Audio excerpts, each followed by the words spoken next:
আসসালামু আলাইকুম। আজ সোমবার 29 জুন 2026। স্বাগত প্রবাসীর সিটি সৌদি বুলেটিনে। সাথে আছি আমি মোহাম্মদ তুহিন হোসেন। শুরুতে থাকছে শিরোনাম। আগুনে ঝলসে যাওয়া সৌদি প্রবাসীর বাঁচার আকুতি, সবাইকে এগিয়ে আসার আহ্বান। সৌদিতে আরামকোর হেলিকপ্টার বিধ্বস্ত, নিহত 14 জনের পরিবারের শোকের মাতম। ওয়ার্ক পারমিট নবায়নে আর মাত্র বাকি একদিন, সৌদিতে প্রবাসীদের জন্য জরুরি নির্দেশনা। কর্মীর দাওয়াতে ব্রাহ্মণবাড়িয়ায় আসছেন 2 সৌদি নাগরিক, এলাকায় উৎসবের আবহ। সৌদিতে পুলিশের সাথে চালকের ধস্তাধস্তির ভিডিও ভাইরাল, গণগ্রেপ্তারের গুজবটি ভুয়া। দর্শক, দেখছিলেন শিরোনাম, এবারে পুরো খবর। প্রবাসীদের জন্য নির্মাণ হচ্ছে দেশের প্রথম স্মার্ট সিটি, যেখানে থাকছে স্কুল, মসজিদ, হাসপাতাল, সুইমিং পুল, হেলিপ্যাড, পাঠাগার, জিম, সুপারমার্কেট, শিশু পার্ক সহ সকল নাগরিক সুবিধা। মাত্র 30 লাখ টাকা বিনিয়োগে মিলছে আকর্ষণীয় ফ্ল্যাট। প্লাটিনাম ইনভেস্টরদের জন্য ঢাকা বিমানবন্দরে ভিআইপি প্রোটোকল সুবিধা। বিস্তারিত জানতে যোগাযোগ করুন স্ক্রিনে দেয়া হোয়াটসঅ্যাপ অথবা ইমো নাম্বারে। সৌদি আরবে এক ভয়াবহ বিস্ফোরণে আগুনে ঝলসে যাওয়া প্রবাসী মীর ইব্রাহিম বাঁচার আকুতি জানিয়েছেন। তার উন্নত চিকিৎসার জন্য ভারতের চেন্নাইয়ে 2টি বড় অস্ত্রোপচার করা অত্যন্ত জরুরি, যা বেশ ব্যয়বহুল। এরই মধ্যে দাতব্য সংস্থা মাস্তুল ফাউন্ডেশন তার চিকিৎসার প্রয়োজনীয়তা বিবেচনায় নিয়ে কাজ শুরু করেছে।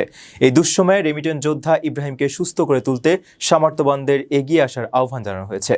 যদি বেশি দিন হয় আমার ক্যান্সার হয়ে যাবে, খুব দ্রুত চিকিৎসা করতে হবে আমার। আমি বাঁচতে চাই, দেশবাসী আমাকে বাঁচান, আপনারা যে যে দিক থেকে পারেন আমাকে হেল্প করুন। সৌদিতে বিস্ফোরণের আগুনে ঝলসে যাওয়া প্রবাসী মীর ইব্রাহিমের আকুতি, তিনি বাঁচতে চান। অনেক টাকা খরচ করছি, কিন্তু এখন আর পারতেছি না। যদি বেশি দিন হয় আমার ক্যান্সার হয়ে যাবে, খুব দ্রুত চিকিৎসা করতে হবে আমার। টাকার জন্য এখন আমি পারতেছি না, দেশবাসী সবাই আমাকে হেল্প করে। এরই মধ্যে তার চিকিৎসার প্রয়োজনীয়তা বিবেচনায় গুরুত্বের সঙ্গে কাজ শুরু করেছে দাতব্য সংস্থা মাস্তুল ফাউন্ডেশন। সংগঠনটি জানায়, ইব্রাহিমকে সুস্থ করে তুলতে ভারতের চেন্নাইয়ে 2টি বড় অপারেশন করা অত্যন্ত জরুরি। তবে চিকিৎসা, হাসপাতাল ও ওষুধপত্রের খরচ মিলিয়ে ব্যাপারটি বেশ ব্যয়বহুল।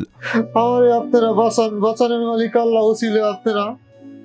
আমার ইন্ডিয়া আমি চিকিৎসা করার জন্য যাইতে চাই, আমি বাঁচতে চাই, আপনারা আমাকে বাঁচান। তাই এই দুঃসময়ে রেমিট্যান্স যোদ্ধা ইব্রাহিমের পাশে দাঁড়ানোর জন্য সামর্থ্যবানদের প্রতি আহ্বান জানানো হয়েছে। খাইতেও পারি না আমি, ঠিক মতো আমি করতে পারি না, আমার হাওয়া হয় না, আমার ঠোঁটে জাল লাগে, আমি অনেক কষ্ট হয় আমার। দেশবাসী আমাকে খুব দ্রুত চিকিৎসা করতে হবে।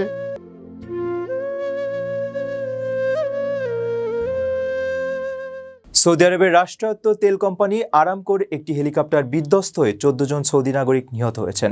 নিহতদের মধ্যে হুসাইন আল সাপওয়ানি নামের 26 বছর বয়সী এক তরুণ পবিত্র কোরআনের হাফেজ ছিলেন। অত্যন্ত ধর্মপরায়ণ এই তরুণের আকস্মিক মৃত্যুতে তার পরিবার ও আত্মীয়স্বজন কান্নায় ভেঙে পড়েছেন এবং চারদিকে শোকের মাতম চলছে। সৌদি আরবের রাষ্ট্রায়ত্ত তেল কোম্পানি আরামকোর হেলিকপ্টার দুর্ঘটনায় 14 জন সৌদি নাগরিক প্রাণ হারিয়েছেন। নিহতদের মধ্যে অন্যতম হুসাইন আল সাপওয়ানি নামের এক তরুণ। তার পরিবারের সদস্যরা জানিয়েছেন, 26 বছর বয়সী এই তরুণ পবিত্র কোরআনের হাফেজ। গত 5 বছর ধরে নিষ্ঠার সঙ্গে আরামকোতে কর্মরত হুসাইন ব্যক্তিজীবনে ছিলেন অত্যন্ত ধর্মপরায়ণ। তার আকস্মিক মৃত্যুতে পরিবারে এখন চলছে শোকের মাতম। সংবাদ মাধ্যম আল ইকবারিয়ার সঙ্গে আলাপকালে হুসাইনের বাবা ও নিকটাত্মীয়রা দুর্ঘটনার খবর পাওয়ার সেই দুঃসহ মুহূর্তের কথা স্মরণ করে কান্নায় ভেঙে পড়েন। হুসাইনের বাবা জানান, আরামকোতে কর্মরত তার আরেক ভাইয়ের কাছ থেকে তিনি ফোনে প্রথম এই দুঃসংবাদটি শোনেন। শুরুতে খবরটি তাদের কাছে বিনা মেঘে বজ্রপাতের মতো মনে হয়েছিল। হুসাইনের এক আত্মীয় জালাল আল ইউসুফ বলেন, পরিবারের সবার অত্যন্ত আদরের এই তরুণের এমন মর্মান্তিক পরিণতি তারা কোনোভাবেই মেনে নিতে পারছেন না। এখন হুসাইনের দাফন কার্য সম্পন্ন করার প্রস্তুতি নেওয়া হচ্ছে। আপনার স্বপ্নগুলো আকাশ ছুবে প্রবাসীর হেলিকপ্টারের মাধ্যমে। বিয়ে, জন্মদিন অথবা যে কোনো বিশেষ প্রয়োজনে হেলিকপ্টার ভাড়া করতে যোগাযোগ করুন স্ক্রিনে দেয়া নাম্বারে। প্রবাসীর হেলিকপ্টার, নিরাপদ ও সাশ্রয়ী বাহনের বিশ্বস্ত নাম। সৌদি আরবে কর্মরত প্রবাসী কর্মীদের মেয়াদোত্তীর্ণ ওয়ার্ক পারমিট বা কাজের অনুমতিপত্র নবায়নের শেষ সুযোগ আগামীকাল ৩০শে জুন। দেশটির মানব সম্পদ ও সামাজিক উন্নয়ন মন্ত্রণালয়ের কিউয়া প্ল্যাটফর্ম সতর্ক করে জানিয়েছে, পারমিটের মেয়াদ ৩ মাসের বেশি সময় ধরে উত্তীর্ণ থাকলে স্বয়ংক্রিয়ভাবে কর্মীর নাম নিয়োগকর্তার রেকর্ড থেকে মুছে ফেলার প্রক্রিয়া শুরু হবে। আইনি জটিলতা ও বড় অঙ্কের জরিমানা এড়াতে নিয়োগকর্তাদের দ্রুত বকেয়া ফি পরিশোধ করে কর্মীদের বৈধতা নিশ্চিত করার নির্দেশ দেওয়া হয়েছে। সৌদি আরবে কর্মরত প্রবাসী কর্মীদের মেয়াদোত্তীর্ণ ওয়ার্ক পারমিট বা কাজের অনুমতিপত্র নবায়নের সময়সীমা শেষ হতে বাকি আর মাত্র একদিন। দেশটির মানব সম্পদ ও সামাজিক উন্নয়ন মন্ত্রণালয়ের কিউয়া প্ল্যাটফর্মের নিয়ম অনুযায়ী মঙ্গলবার নিয়োগকর্তাদের জন্য এই পারমিট নবায়ন বা কর্মী স্থানান্তরের শেষ সুযোগ। আগামী বুধবার থেকে যেসব কর্মীর ওয়ার্ক পারমিটের মেয়াদ ৩ মাসের বেশি সময় ধরে উত্তীর্ণ রয়েছে, স্বয়ংক্রিয়ভাবে তাদের নাম নিয়োগকর্তার রেকর্ড থেকে মুছে ফেলার প্রক্রিয়া শুরু হবে। প্ল্যাটফর্মটি সতর্ক করে জানিয়েছে, কোনো কর্মীর নাম রেকর্ড থেকে বাদ পড়লে বৈধ পারমিট ছাড়া কাজ করার সময়কালে সমস্ত বকেয়া ফি ও জরিমানা সংশ্লিষ্ট প্রতিষ্ঠানকেই পরিশোধ করতে হবে। তবে এক্ষেত্রে একটি ব্যতিক্রমী নিয়ম রাখা হয়েছে। কোনো কর্মীর রেসিডেন্সি পারমিট বা ইকামার মেয়াদ যদি অন্তত ১৮০ দিনের জন্য বৈধ থাকে, তবে প্রতিষ্ঠান ওয়ার্ক পারমিট নবায়নে ব্যর্থ হলেও ওই কর্মীকে রেকর্ড থেকে মুছে ফেলা হবে না। অন্যদিকে রেসিডেন্সি পারমিটের মেয়াদ ১৮০ দিনের কম থাকলে আইনি জটিলতা এড়াতে নিয়োগকর্তাকে দ্রুততম সময়ের মধ্যে উভয় পারমিটই নবায়ন করতে হবে।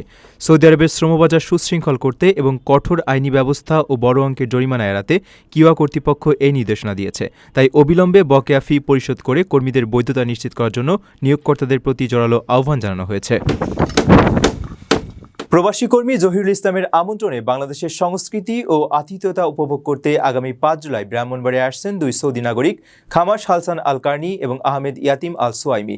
সদর উপজেলার ঘটিয়ারা উচ্চ বিদ্যালয় মাঠে হেলিকপ্টার যোগে তাদের আগমন ও সংবর্ধনা অনুষ্ঠানকে কেন্দ্র করে এলাকায় উৎসবমুখর পরিবেশের সৃষ্টি হয়েছে। আয়োজনের অন্যতম আকর্ষণ হিসেবে থাকছে প্রবাসীর সিটির বিশেষ বিনিয়োগ মেলা। ব্রাহ্মণবাড়িয়ায় সৌদি আরবের ২ বিশিষ্ট নাগরিকের আগমন ও সংবর্ধনা অনুষ্ঠানকে কেন্দ্র করে উৎসবমুখর পরিবেশের সৃষ্টি হয়েছে। আগামী ৫ জুলাই রবিবার সদর উপজেলার ঘটিয়ারা উচ্চ বিদ্যালয় মাঠে হেলিকপ্টার যোগে তারা অবতরণ করবেন। বর্ণিল এই আয়োজনের অন্যতম আকর্ষণ প্রবাসীর সিটির বিশেষ বিনিয়োগ মেলা। এই উপলক্ষে গোটা দিন বিশেষ অফারে আগ্রহীরা বিনিয়োগ ও শেয়ার কেনার সুযোগ পাবেন। জানা গেছে, প্রবাসী কর্মী জহিরুল ইসলামের আমন্ত্রণে বাংলাদেশের সংস্কৃতি ও আতিথেয়তা উপভোগ করতে আসছেন সৌদি নাগরিক খামাস হালসান আল কার্নি এবং আহমেদ ইয়াতিম আল সুয়াইমি। জহিরুল দীর্ঘদিন ধরে এই সৌদি নাগরিকদের প্রতিষ্ঠানে কাজ করছেন। তার বাবা ব্রাহ্মণবাড়িয়া জেলা জজ কোর্টের আইনজীবী সহকারী আজম ব্যাপারী সংবর্ধনার মূল আয়োজক। অনুষ্ঠানে প্রবাসীর সিটির ব্যবস্থাপনা পরিচালক বাইজিদ আল হাসান সহ অন্যান্য ঊর্ধ্বতন কর্মকর্তা এবং গণ্যমান্য ব্যক্তিবর্গ অতিথি হিসেবে উপস্থিত থাকবেন। বিপুল জনসমাগমের বিষয়টি বিবেচনায় নিয়ে আয়োজনের সার্বিক নিরাপত্তা নিশ্চিত করতে ইতিমধ্যে জেলা প্রশাসকের আনুষ্ঠানিক অনুমতি নেওয়া হয়েছে। অনুষ্ঠানস্থলে সদর থানা পুলিশ ও ফায়ার সার্ভিসের পাশাপাশি শৃঙ্খলার দায়িত্বে থাকবেন ২ শতাধিক নিজস্ব স্বেচ্ছাসেবক। সংবর্ধনা ও বিনিয়োগ মেলাকে ঘিরে ঘটিয়ারা গ্রামসহ আশেপাশের এলাকা জুড়ে এখন সাজ সাজ রব বিরাজ করছে। প্রবাসীদের জন্য নির্মাণ হচ্ছে দেশের প্রথম স্মার্ট সিটি, যেখানে থাকছে স্কুল, মসজিদ, হাসপাতাল, সুইমিং পুল, হেলিপ্যাড, পাঠাগার, জিম, সুপারমার্কেট, শিশু পার্ক সহ সকল নাগরিক সুবিধা। মাত্র ৩০ লাখ টাকা বিনিয়োগে মিলছে আকর্ষণীয় ফ্ল্যাট। প্লাটিনাম ইনভেস্টরদের জন্য ঢাকা বিমানবন্দরে ভিআইপি প্রোটোকল সুবিধা। বিস্তারিত জানতে যোগাযোগ করুন স্ক্রিনে দেয়া হোয়াটসঅ্যাপ অথবা ইমো নাম্বারে।